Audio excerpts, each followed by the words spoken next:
Joan Quinn Profiles. As an editor for Andy Warhol's Interview, the Los Angeles Herald-Examiner, LA Style, and Detour magazines, Joan covered the social set, the Hollywood hotshots, the international art scene, the mysteries of food, the excitement of travel, and the fabulous world of fashion. Joan continues to find creative people on the cutting edge who make things happen. Here's Joan Agajanian Quinn.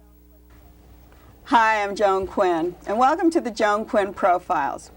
Waiting in the studio to be profiled is artist Therman Statom and author Dr. Robert Bishop.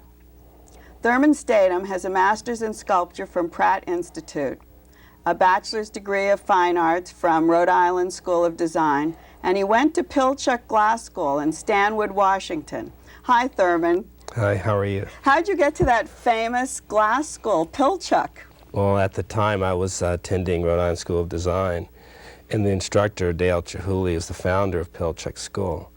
And at summertime, we'd go there in the summer. He just said, let's come, he's going to start this school, and it was in its second year.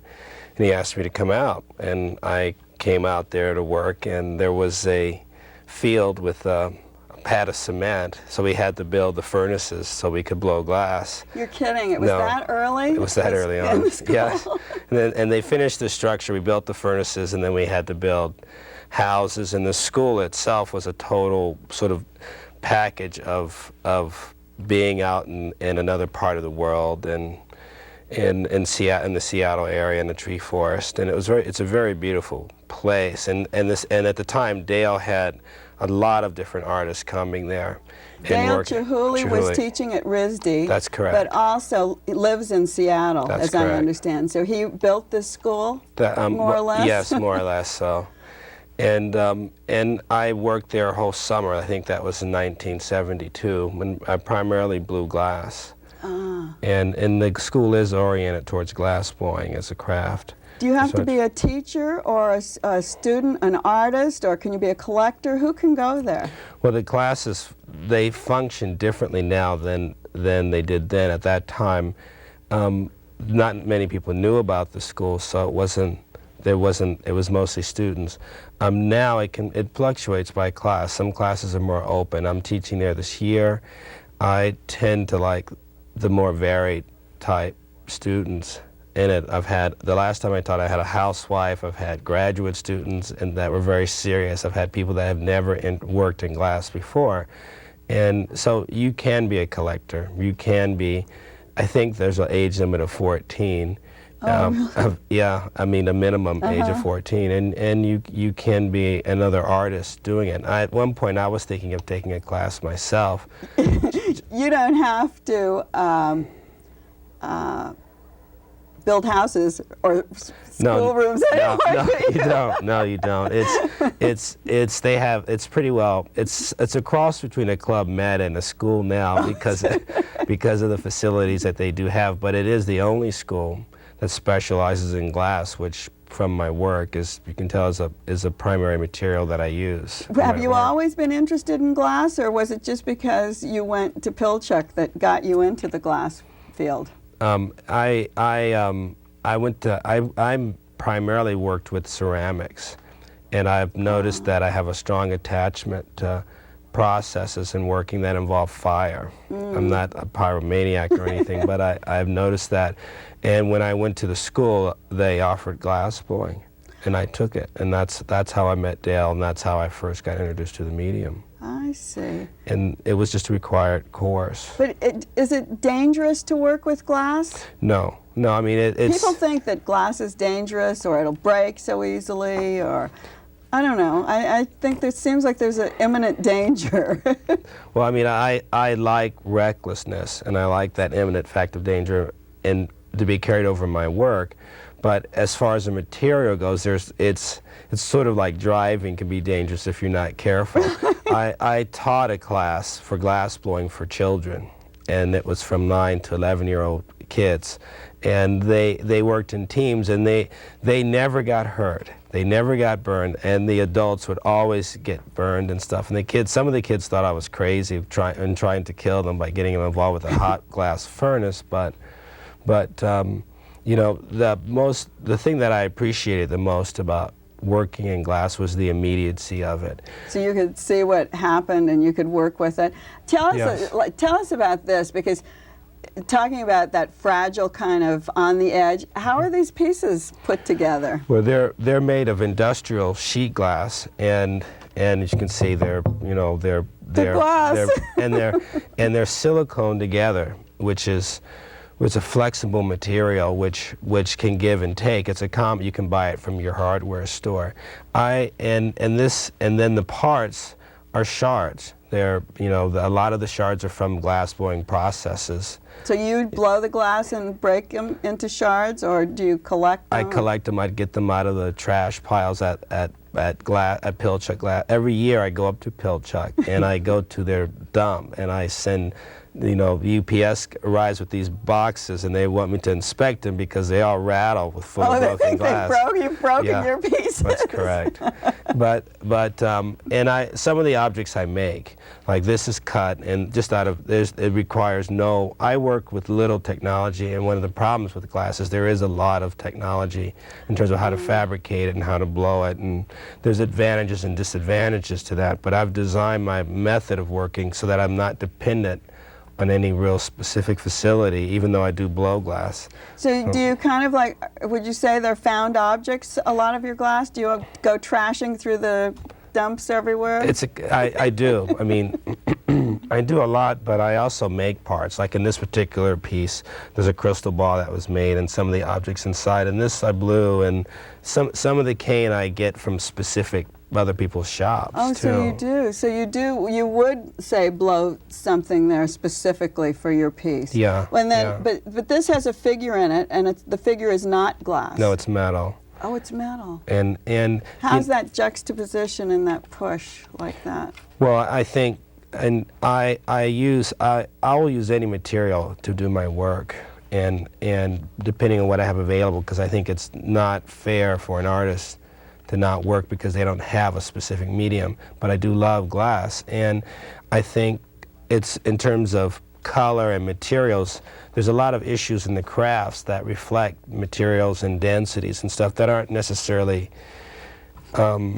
considered in fine art painting. Like if like a pot has a certain character that carries over. If I give you a nice piece of blown glass, you're my friend for life. And there's a very human element about it, and there's a real density. And I think a lot of those issues are with my work. Like if this was plastic, it'd be very different. And that figure being metal sort of has a density and a funny intuitive sense that reflects the use of glass. It's true when you say if you gave me a piece of glass, I would remember it. I think there's like a protectiveness about it. It's true. And you want to take that piece of glass and protect it, and Yeah. then you always think Therman, or the glass, or whatever it is. You've shown in museums all across the country, Sweden, Holland, Paris, in solo exhibitions. Is it, are the exhibitions in the fine arts portion or the crafts portion? Because I just heard you mention craft. Mm-hmm. Well, it's interesting. I have had experiences with both sort of avenues.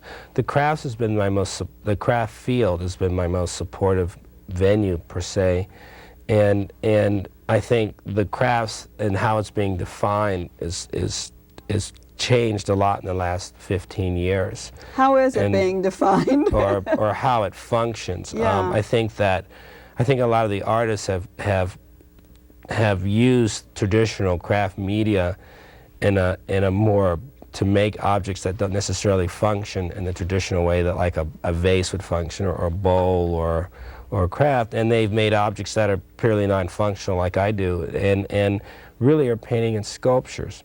I've had people, in my own work, I never sold anything and made a living, so I taught. And for the first 8 years, and craftspeople did not like my work because of the non-traditional way that I used the media. Oh, I see. So you actually were using the media as a fine artist, Yeah. or in a way as a fine artist. That's correct. But you were teaching at a craft school?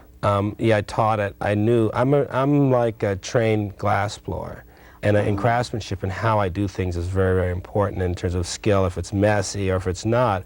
But it wasn't until the last 5 years that I've gotten a support base from the crafts media as far as the sales of my work, as far as the museum exhibitions of my work. I've gotten general support, but mostly from the craft area, or this sort of gray area of is it art or is it craft? Well, that's what I thing. wonder, because I know you've had a couple of commissions, one with Metro Rail in Los Angeles and one at the new Los Angeles library. Yeah, the new library, that's downtown. correct. And I wondered if they they talked to you as a craft person or as an artist. Well, I think I was approached by the library as a craftsman, but I'm not real sure because they knew I worked with glass, and I generally and there was a whole issue of medium and these chandeliers. You made these huge chandeliers, Yeah. didn't you? How tall were they? They're about 27 feet vertically and 18 feet in I diameter. mean, they're huge. How did they hold them up? They must weigh tons. Well, they don't. The interesting thing about the project is that I had a specific weight limit due to the structure of the building that I had to work within. That gave me parameters and such that I wasn't able to use glass because it was too heavy at all. So even though I was selected, they were I think Los Angeles in the public arts is very open about the program. That's interesting. But there's no glass in it. There's fiberglass, there's plexi, and there's aluminum. These are made out of. Oh, that's interesting. I think the other thing that I know, you've gotten so many national awards, National Endowment, and something from a couple of national endowments, a Brody Arts Fellowship and a Pratt Arts Fellowship and a Ford Foundation. That's true. I mean, it's amazing that these were your first commissions in Los Angeles. Well, public art is I think is an interesting venue, and the library was implemented 5 years ago, in maybe 4 years ago, and I sort of inherited the projects, and I feel real fortunate to have been selected to do them. And they're new, they're outside of my studio. I'm not necessarily the best grant writer or administrator in that way, and I think that had something to do with it. Because I make objects. They came to you. Yeah. Because they've sound. Before we leave, in the future, you talked about plexi and all these different types of things. Would you change your materials or change the way you're going with glass? Yeah. I think an important part of the work for me is what's next. I think there's this issue of anticipation of what you can do, and I try to be as investigative as I can. And I have a bad habit of once something is done, I put no care into it. I don't like to celebrate once it exists. But the library had no glass in it at all. So that is a new direction. And that is new. And I'll work with whatever material I have available. If I don't have glass, then I'll work with glass. But it's my choice too, because I love that material. Well, we're going to see what other things you can bring into your work. Yeah, that's true. Thanks for being with us, Therman, Okay. and thanks for bringing this painting. You said you were going to bring a painting, and when you Yeah. brought it, it looked like a sculpture to me. Yeah. But thanks very much. Thank you. I And appreciate it. We'll be right back with Dr. Robert Bishop.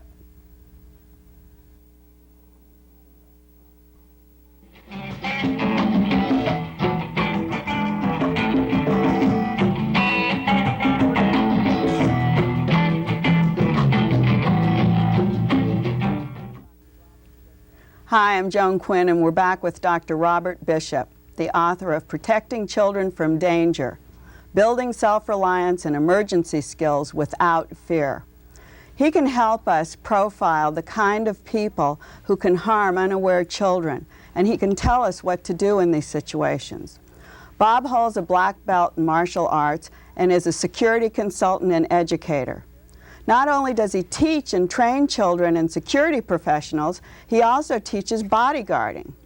You're so recognized for your expertise, Bob, in so many fields, and there are so many catchwords that go along with it. Will you explain a couple of them? All right, which ones would you like me to explain? Observational psychology. Observational psychology is ascertaining the emotional state of individuals through direct observation. So, and then tactical communication. Tactical communication is using communication principles strategically to reach a desired end. In other words, you enter into communication with someone for a purpose. So could that be during some kind of encounter? Right. It goes along with crisis intervention. Well, that's the next word, yes. crisis intervention. Right. I know these words are all in your book, so Yeah. crisis intervention. It's intervening in people who are either psychologically imbalanced, under the influence of something, or maybe in a heightened emotional state, and being able to bring them back to a state of balance through communication principles or physical intervention if necessary. So does that go to defensive tactics? Yes. Is that the next Yes. physical Yeah. intervention? Yes, Does it that is. work? Well, it's I mean, if is that the necessary. next point? If necessary, but in many cases you can intervene effectively verbally and bring things to an end there if you know how to do it. And what about martial arts? So many people aren't trained in that. I mean, you could learn these other things that you're talking about, but martial arts is a little longer process. Martial arts takes a while, and it takes a certain amount of dedication to learn. But there are ways of learning to defend yourself effectively in short periods of time. My co-author is the founder of a program called Model Mugging, Matt Thomas. I know. Yes. I read Yes. that in the bio. What does he do as about muggings? Well, he simulates the behavior of muggers using padded outfits to actually simulate real attacks, and then he teaches women effective techniques which works to counter the superior strength of men. Do you take part in those I have. things? He's had me go through it too, just to show me what he does, and they have model mugging for men and also for children. In order to teach mugging, do you have to have that kind of street sense? I know you have a street sense about you.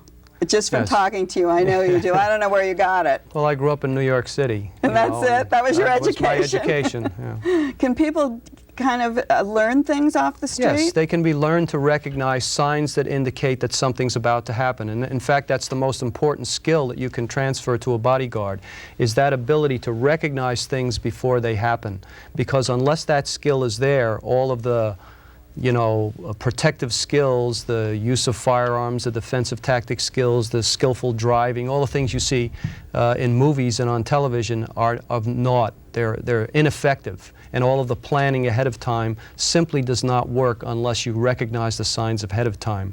Well, you teach bodyguarding or teach people professionals how to be bodyguards, Yes. and you were a bodyguard. You don't look like a bodyguard to me. I mean, Yeah, everyone has the image of a bodyguard as a big hulking individual. Right. But in fact, in today's modern technological age, bodyguarding is a very sophisticated occupation, and it requires a tremendous breadth of skills.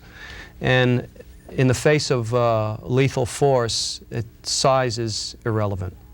so it doesn't matter. No. So when we see somebody really big, sometimes I wonder if like these really big guys have that,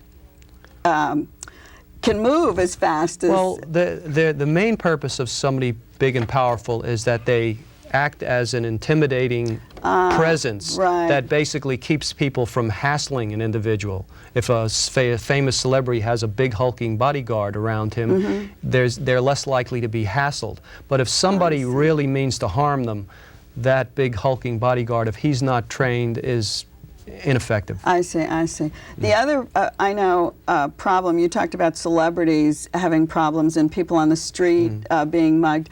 The other thing, unfortunately, I think that just comes to the forefront so much is parents worrying about their children being abducted. Exactly. And one of the things that we emphasize is that it's simply unnecessary. Bodyguarding, by its very nature, is preventive in nature. And we found that many of the people who we did work for and trained people for were very concerned about the safety of their children. I'm a parent, and so is my co-author. And we looked at the things that were available to train people to be effective, and we realized that it's not about giving overprotective communications or providing overprotective environments. What it is building a child's effective self-reliant skills so that they can do something when parents aren't around. That's what I was going to ask you. Why do you have to build self-reliance? You just answered the question. And how do you build it? Well, first of all, we don't want our children walking around being afraid. Yes, there are dangers. Yes, we have to educate them. But it's not only what you teach them that's so important, it's how you teach them. And what we've found is through about 4 years of research and development in the field, we've experimented with all kinds of techniques and methods for teaching children effectively. And we found that they learn best by doing. They simply don't get it if you sit down and have a heavy talk with them. Right. They learn by doing. So we've developed exercises and games, role-playings and simulations that effectively teach children in ways that they learn bodily, viscerally, and they're able to do what is necessary reflexively when something happens. Have you taken that into the schools, into the public schools? You have, because I think you need to do that. And one of the things that our organization, Polo International, Protecting Our Loved Ones International, does is it helps educators and parents in various ways to bring these things into the schools or teach it through organizations or through parents groups. I was going to ask you about POLO, P-O-L-O, Yes. Protecting Our Loved Ones International. And does that fit hand in hand with the book that you wrote? Polo International, Protecting Our Loved Ones International, is an organization of educators and security professionals dedicated to children's safety. And we have a book that we've written. We have a videotape that illustrates the exercises and games in the book. We have workshops. And as I said, we have services available to help parents and educators implement it on a large scale. Because we found that we couldn't do it all ourselves, and what was most important was for this information to be passed on to others. I have a clip from that videotape. So let's see it, because one of the questions I wanted to ask you is, what happens if someone, back to abducting children again, comes up to your child in the mall and tries to take her away, him away? And it also focuses on the importance of emergency planning in the homes. And one of the chapters in our book is called Safe in the Castle. And we recommend that parents spend time with their children going through exactly what they would do. It's based on 3 principles. First principle is the ability to recognize the danger as quickly as possible. Like when there's an earthquake, what are the signs? You feel a house shaking, you know you have to do something. Secondly, to have a plan of action so you can effectively protect yourself or escape from the danger. And thirdly, action drills so that the children and the parents learn it bodily what to do and have rehearsed it enough so if something happens it's reflexive. I think the clip shows us some of that. We'll just see a short part of that clip, and it's from the Polo International. It's from the videotape training program. Great. Move quiet, don't fast, don't get... To a great extent, safety in the home depends upon mutual trust and sharing. Parents and children should work together to develop plans that they can utilize in case of home emergencies. By discussing potentially dangerous scenarios which may occur in the home, each family member learns that he or she is part of the whole and that all family members are responsible for the well-being of the family unit. Confidence in each other's abilities and support are often necessary for safety and survival.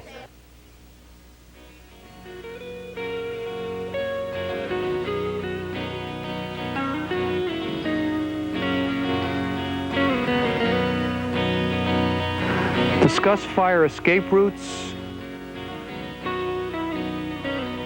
food storage, and practical survival in different situations, and ensure that first aid supplies are always on hand and that every family member knows how to locate them. Teaching children simple map reading and the use of a compass for direction finding is a powerful way to build their confidence. Rehearsing the emergency plans on a regular basis creates an ongoing sense of personal safety. In public places such as shopping malls, agree upon an easily located place that everyone can meet if someone should get lost. They'll assign you to an area to work and you'll go through a training program which lasts. Have your children's teachers invite the local police and other public safety officers to visit their schools. Usually police departments have community relations officers who can make such arrangements. You know, we saw the police, you brought a badge, a security badge. You also brought some of these other things that you said frighten children if they haven't seen them. Right. One of the things is individuals will sometimes imitate police officers, come in and say, hey, I'm Lieutenant Malone, your mother's been hurt in a car accident, you got to come with me right away. Yeah, what do they do? So we recommend that parents have a password, a word that's only known to members of the family and the child knows it. Say the word is Pumpkinhead. And if someone comes and does this little act on them, what they do to counter that deception is to say, what's the password? If the individual doesn't know the password, they don't go with them, no exceptions. The other thing is that in fire situations, if I slip this in my head and I put this on, and you picture me coming through a fire, sounding like this. Yeah, it sounds like what has happened is many children are afraid of that. They correlate it with villains they've seen in children's movies, and so what happens is they run away from the source of their help. So in the training, we recommend that people dress up like this and help children during a fire simulation, which is one of the things that we recommend, that people go through an actual simulation of a fire. And by seeing this kind of thing in that sort of a situation, it imprints on the mind that someone dressed like this is a source of help, not a villain to be fled from. And what to look for. Just before we leave, tell us the best way to avoid a situation, just generally speaking. Awareness. Awareness is the key. It's as simple as that. Being aware when you need to be is the most important thing that you can do. Everything else follows upon that. Where are you aware? Wherever you need to be. If you're in your own home, you certainly don't need to be as aware as you do, but once you leave your house, you need to be in a state of relaxed awareness and to see what's happening specifically so you know if something's not as it should be. Well, we have these wonderful words of wisdom to learn from you, and I didn't want it to feel down, but I think you made it feel very up. And thank you, Dr. Bishop, Bob, for being with us, and thanks for writing this great book so that we can all learn from it, and Therman Statom for bringing us the artwork. Goodbye, we'll see you next time.